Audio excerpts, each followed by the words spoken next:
आज हम भौतिक भूगोल में पृथ्वी का रासायनिक संगठन एवं विभिन्न परतें स्वेस के अनुसार सबसे पहले अध्ययन करेंगे कि पृथ्वी का रासायनिक संगठन एवं विभिन्न परतें। उनके स्वेस के अनुसार भूपटल का ऊपरी भाग अवसाद से निर्मित परतदार सेलों का बना है, जिसकी गहराई तथा घनत्व बहुत कम है। ये परत रवेदार चट्टान खासकर सिलिकेट पदार्थों की बनी है, जिसमें फेल्सपार तथा ब्रक आदि खनिजों की बहुतायत होती है। इसके भी दो भाग हैं। प्रथम परत हल्के सिलिकेट पदार्थों की बनी है और इस परत के नीचे स्वेस ने 3 परतों की स्थिति मानी है। वो कौन से हैं परतें? सियाल, सीमा और निफे। तो सबसे पहले आता है सियाल। परतदार सेलों के नीचे सियाल की एक परत पाई जाती है, जिसकी रचना ग्रेनाइट चट्टान से हुई है। इस परत की रचना सिलिका तथा एल्यूमीनियम से हुई है। इसी कारण इस परत को सियाल कहा जाता है और इसका औसत घनत्व 2.7 से 2.9 है तथा इसकी औसत गहराई 50 से 300 किलोमीटर है। इसमें एसिड पदार्थों की अधिकता होती है, यानी एसिडिक जो हैं पदार्थ तेजाबी उनकी अधिकता होती है तथा पोटेशियम, सोडियम तथा एल्यूमीनियम के सिलिकेट पाए जाते हैं और महाद्वीपों की रचना इसी सियाल से हुई मानी जाती है।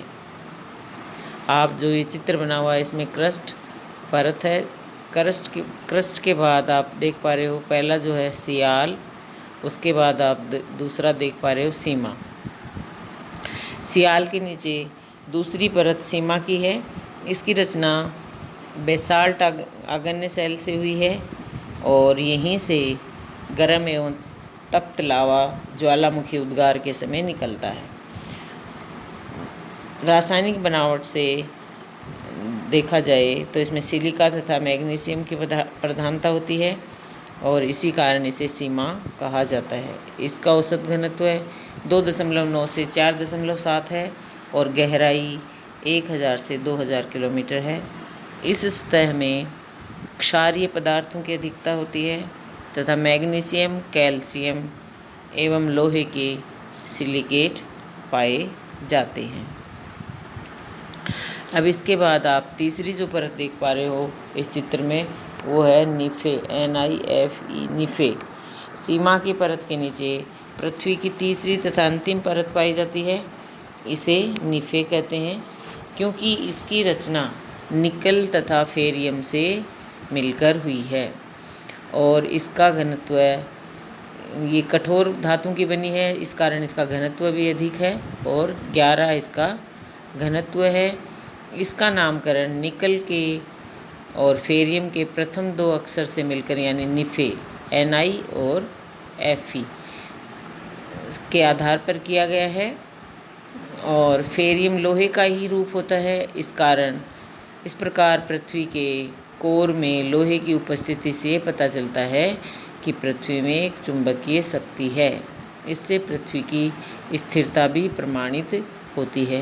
ये था आपका स्वेस के अनुसार पृथ्वी का रासायनिक संगठन तथा विभिन्न परतें। बहुत ही छोटा सा है और इम्पोर्टेंट भी है, सियाल, सीमा और निफे।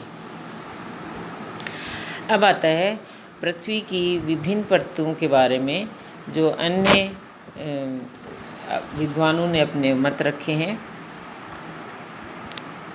ये तो तय हो चुका है कि पृथ्वी के विभिन्न भागों में घनत्व एक सा न होकर अलग है और पृथ्वी के अंदर इस प्रकार विभिन्न घनत्व वाले कुछ मंडल हैं।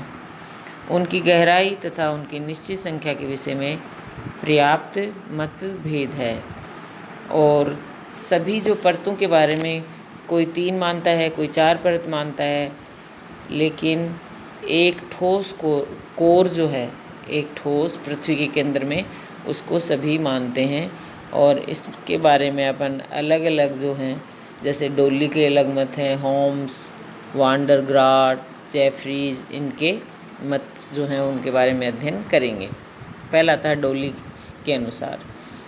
डोली महोदय ने पृथ्वी के अंदर 3 परतें मानते हैं जिसमें घनत्व की विभिन्नता पाई जाती है। उनके अनुसार 3 परतें, बाहरी परत सिलिकेट पदार्थों की बनी है, औसत घनत्व 3 है एवं जो मोटाई है वो 1600 किलोमीटर है। फिर है मध्यवर्ती परत, बाह्य परत के नीचे और केंद्रीय भाग के ऊपर मध्यवर्ती परत पाई जाती है और इसकी जो रचना है लोहे एवं सिलिकेट के मिश्रण से हुई है। घनत्व 4.5 से 9 तक और जो मोटाई है वो 1280 किलोमीटर है। ये थी आपकी मध्यवर्ती परत। अब आता है केंद्रीय भाग। मध्य परत के नीचे पृथ्वी की अंतिम तथा तीसरी परत केंद्रीय ठोस भाग के रूप में है जो लोहे की बनी है और उसका घनत्व है 11.6 और जो मोटाई है वो है 7040 किलोमीटर। अब आता है जेफरीज के अनुसार। जेफरीज ने पृथ्वी में 4 परतों की स्थिति मानी है। डोली ने कितनी मानी? 3, बाहरी, मध्यवर्ती और केंद्रीय भाग। इन्होंने 4 परतों की स्थिति बताई है। पहला है बाह्य अथवा प्रथम परत, फिर है द्वितीय परत, फिर है तृतीय परत अथवा मध्यवर्ती और फिर है चौथी अथवा निचली परत। बाह्य परत को इन्होंने परतदार सैलों से बनी मानी है। द्वितीय परत इन्होंने ग्रेनाइट चट्टान से बनी मानी है। तृतीय थेचेलाइट अथवा डायोराइट से बनी मानी है, थेचेलाइट अथवा डायोराइट। चौथी या निचली परत इसका निर्माण इन्होंने डूनाइट, पेरिडोटाइट तथा इक्लोजाइट से बनी मानी। ये सभी क्या हैं? चट्टान है। मैंने पहले बताया, अपन आगे जब चट्टानों का अध्ययन करेंगे तो आपके और भी क्लियर हो जाएगा। अब आता है होम्स का। होम्स ने क्या बताया है? होम्स ने पृथ्वी में 2 परतें मानी हैं। प्रथम परत को उन्होंने क्रस्ट माना जिसका निर्माण ऊपरी तथा मध्यवर्ती परत को मिलाकर होता है। इसमें सियाल का भाग तथा सीमा का ऊपरी भाग शामिल होता है। पहली तो उन्होंने क्या मानी? क्रस्ट माना। दूसरी परत को सबस्ट्रेटम माना है और इसका निर्माण सीमा के निचले भाग से जुड़ा है। यानी होम्स के अनुसार क्रस्ट में क्या हो गया? सियाल का ऊपरी परत और सीमा की मध्यवर्ती परत, यानी सियाल का भाग और सीमा का ऊपरी भाग शामिल किया, उसको होम्स ने माना क्रस्ट, और सीमा का जो निचली परत है उसको उन्होंने माना सबस्ट्रेटम।